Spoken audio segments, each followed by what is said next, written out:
आज की क्लास में एक्सेल में हम डेट एंड टाइम फंक्शन के बारे में पढ़ेंगे। डेट एंड टाइम फंक्शन आपको फॉर्मूला टैब पर यहाँ पर डिस्प्ले होगा। यहाँ पर डेट एंड टाइम फंक्शन की कैटेगरी बनी हुई है, या फिर ये सारे डेट एंड टाइम फंक्शन आप फॉर्मूला बार में डायरेक्ट इंसर्ट भी कर सकते हैं। डायरेक्ट इंसर्ट करने के साथ साथ यहाँ पर एक फंक्शन का डायलॉग बॉक्स होता है, इसके द्वारा भी डेट एंड टाइम फंक्शन को आप सर्च करके इंसर्ट कर सकते हैं। तो तीन मेथड है हमारे पास डेट एंड टाइम फंक्शन को इंसर्ट करने के लिए।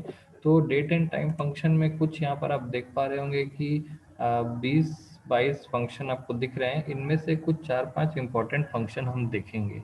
सबसे पहला और इम्पोर्टेंट फंक्शन है नाउ। ये फंक्शन नाउ फंक्शन का यूज़ करने पर कंप्यूटर की करंट डेट और टाइम जो है वो रिटर्न कर देता है। तो आपको सबसे पहले यहाँ देख लेना है कि आपके कंप्यूटर पर यहाँ पर क्या डेट चल रही है। उस डेट और अभी का जो टाइम है वो रिटर्न हो जाता है और यहाँ पर डिस्प्ले करता है। मैं यहाँ पर फॉन्ट थोड़ा सा बड़ा कर दे रहा हूँ ताकि आपको ये क्लियर दिखाई दे। यहाँ पर हम नाउ फंक्शन को ऐड करेंगे। तो पहला मेथड हमारे पास है, फॉर्मूला में जाएंगे, डेट टाइम पे जाएंगे, नाउ पे क्लिक करेंगे और ये कोई भी आर्ग्यूमेंट नहीं लेता। ओके करते ही यहाँ पर हमारा जो करंट डेट और टाइम है वो आ जाएगा। कभी कभी आपको इस तरीके के सिंबल दिखाई देंगे, इसका मतलब है कि आपका आउटपुट आया है, कॉलम की विड्थ छोटी है, इस वजह से वो हैश डिस्प्ले करता है। कॉलम को चौड़ा करने पर आपका करंट डेट एंड टाइम यहाँ पर डिस्प्ले हो जाएगा। क्लियर है। थोड़ी देर के बाद फिर से अगर मैं यहाँ पर नाउ फंक्शन लगाता हूँ तो वो टाइम को देखिए, यहाँ पे सेकंड की वैल्यू जो है वो चेंज हो गई है। तो इस तरीके से आपकी जो वैल्यू है वो यहाँ पर चेंज होते जाएगी। फिर थोड़ी देर के बाद आप यहाँ पर नाउ फंक्शन लगाएंगे तो सेकंड की वैल्यू फिर से आपको यहाँ पर चेंज मिलेगी। ठीक है। तो इस तरीके से नाउ फंक्शन जो है वो करंट डेट एंड टाइम को रिटर्न करता है। नोट्स में आप देख पा रहे हैं कि लिखा हुआ है, फंक्शन का नाम लिखा है, यहाँ पर इक्वल टू सिंबल लगा सकते हैं और इसके बारे में कुछ डिस्क्रिप्शन लिखा हुआ है कि it is a date time function which returns current date and time. Computer की करंट डेट और टाइम को रिटर्न करता है। इसका सिंटेक्स आप देख पा रहे हैं, इक्वल टू नाउ ऐसा लिखना है। और ये कंप्यूटर की जो करंट डेट और टाइम, जिस समय आप ये फंक्शन को रन करेंगे उस समय कंप्यूटर में जो डेट टाइम हो रही होगी वो आउटपुट में आ जाएगी। तो यहाँ पर जो आउटपुट है वो आप डेट और टाइम कुछ भी लिख सकते हैं। तो यहाँ पर आप देख पा रहे हैं कि ये पहला मेथड था लिखने का। दूसरा मेथड है, मैं यहाँ पर डायरेक्ट उसमें रखा फॉर्मूला बार में equal to NOW bracket open और ब्रैकेट बंद, और एंटर करने से आ जाएगा। ये सेकंड मेथड है। थर्ड मेथड है कि अगर मुझे नाउ फंक्शन को चलाना है तो ये FX लिखा हुआ है, इंसर्ट फंक्शन बटन है ये।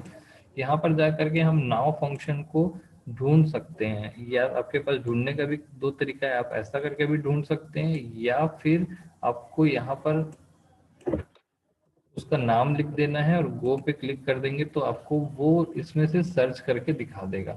उसके बाद आपको इसको सेलेक्ट करके ओके करना है और ये नाउ फंक्शन जो है वो एक्टिव होके इसमें इंसर्ट हो जाएगा, यहाँ पर आ जाएगा। तो किसी भी फंक्शन को ऐड करने का या इंसर्ट करने का तीन तरीका होता है, तीनों तरीके में से कोई भी तरीका आप यूज कर सकते हैं।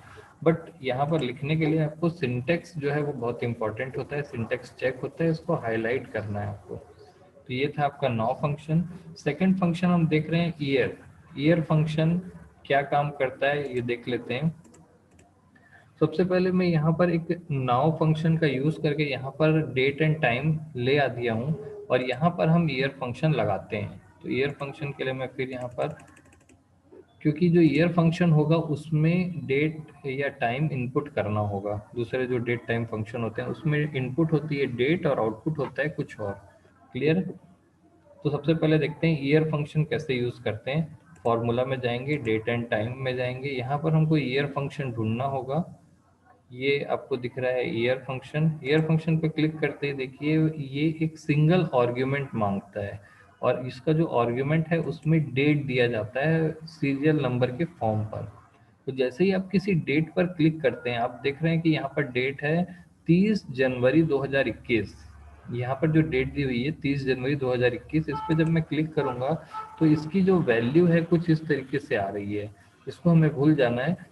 तो ईयर फंक्शन क्या करेगा, इस डेट और टाइम में से ईयर की वैल्यू निकालेगा। देखिए ईयर की वैल्यू 2021, ये ईयर की वैल्यू निकाला, तो इसका जो आउटपुट है वो होगा 2021।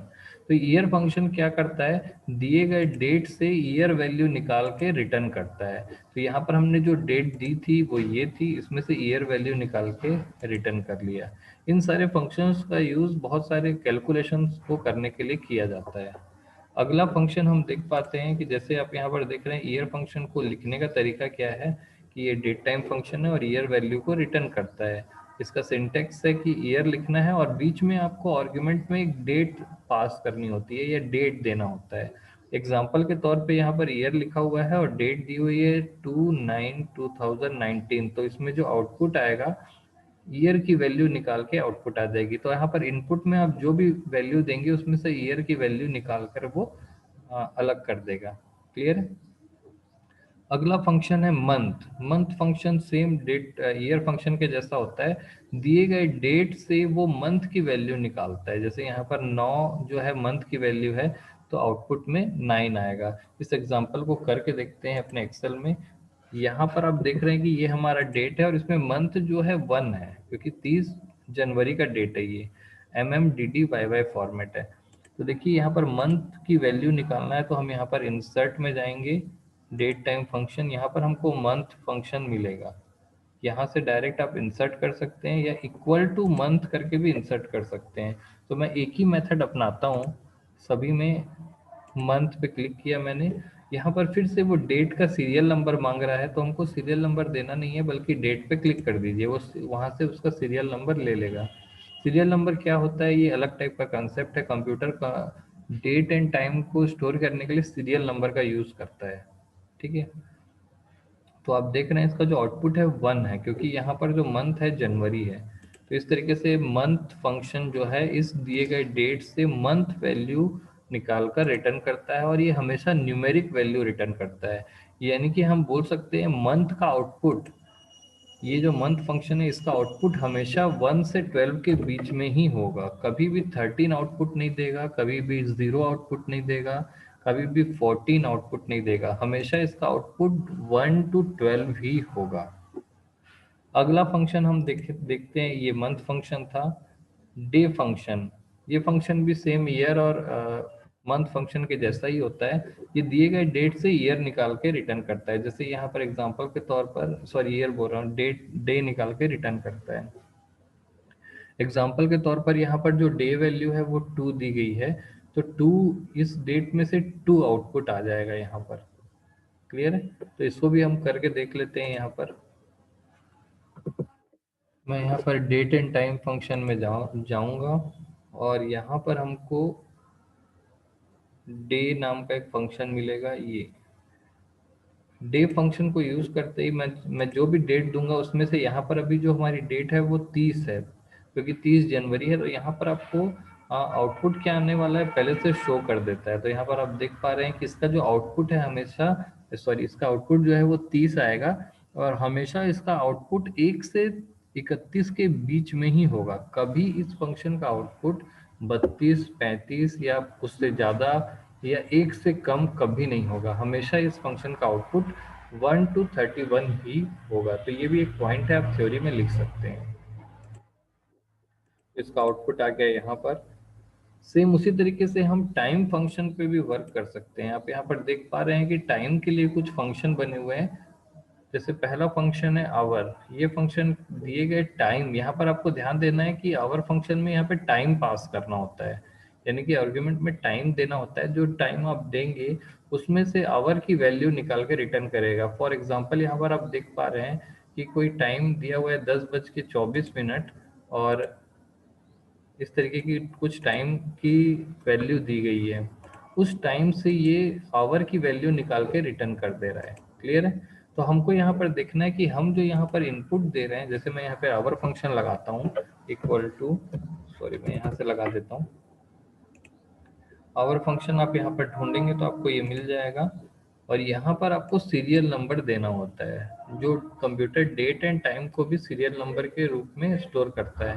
तो आप यहाँ पर देख रहे हैं कि यहाँ पर जो दोनों इसमें जब मैं क्लिक कर रहा हूँ तो यहाँ पर डेट एंड टाइम दोनों की वैल्यू है, दोनों ही यहाँ पर दिख रहे हैं आपको। तो यहाँ पर से आवर निकाल के वो रिटर्न कर देगा। सेम ऐसा ही आप देख पा रहे होंगे कि मिनट जो है दिए गए टाइम से मिनट की वैल्यू, यहाँ पर हम देख पा रहे हैं कि मिनट की वैल्यू जो है वो रिटर्न होती है दिए गए टाइम से। ये टाइम हमने दिया है तो मिनट की वैल्यू 24 आएगी। ऐसा ही एक सेकेंड फंक्शन होता है जिसमें आउटपुट 15 आएगा। यानी एक डेट को तोड़ने का काम करता है ये मिनट फंक्शन, मिनट सेकेंड और आवर फंक्शन। देखिए यहाँ पर अगर मैंने कोई डेट टाइम दी है तो इसमें से 15 आउटपुट आ रहा है। इसको हम वर्क करके देख सकते हैं। अगर मैं यहाँ पर मिनट और सेकंड फंक्शन लगा करके देख लेते हैं। ये मिनट फंक्शन है। इसको जब मैं यहाँ पर क्लिक करूंगा तो ये आपकी मिनट की वैल्यू यानी कि 11 जो है, आप देख रहे हैं कि 10:11 था, वो आ जाएगा। बट यहाँ पर इसने सम कर दिया है। मैंने मिनट को क्लिक किया और यहाँ पर मैंने इनपुट दिया तो ये आउटपुट में आया 13। सेम वैसे ही जितने सेकंड यहाँ हो रहे होंगे वो भी आप देख सकते हैं। यहाँ पर आप सेकंड फंक्शन लगाइए। ये आपका सेकंड फंक्शन है। 28 सेकंड हो रहे थे जब हमने ये लिया था। 28 यहाँ पर हिडन है। और ये जब हम इसका फॉर्मेट रेडी करेंगे या फॉर्मेट करेंगे तो सेकंड भी दिखने लगता है। यहाँ पर एग्जाम में लिखने के लिए सबसे अच्छा तरीका है कि सेकंड लिख करके एक डेट लिखिए और यहाँ पर इस तरीके से आप जो भी डेट देंगे तो एक का आउटपुट 10 आएगा, एक का आउटपुट 24 आएगा, एक का 15 आएगा। डेट टाइम एंड टोटल यहाँ पर आपको 7 फंक्शन देखने के लिए मिल रहे होंगे। मैं आपको दिखा दे रहा हूँ। यहाँ पर डेट टाइम फंक्शन की कैटेगरी में पहला नाउ फंक्शन था और ईयर, मंथ, डे, उसके बाद आवर, मिनट और सेकंड।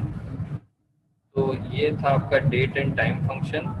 कल की क्लास में या नेक्स्ट क्लास में हम एग्रीगेट फंक्शंस के बारे में देखेंगे, जिसमें 2-3 फंक्शंस या 5 फंक्शंस आते हैं एग्रीगेट फंक्शंस। इसको हम डिस्कस करेंगे। ये फंक्शंस थोड़े अलग होते हैं और ये एग्जाम में पूछे भी जाते हैं।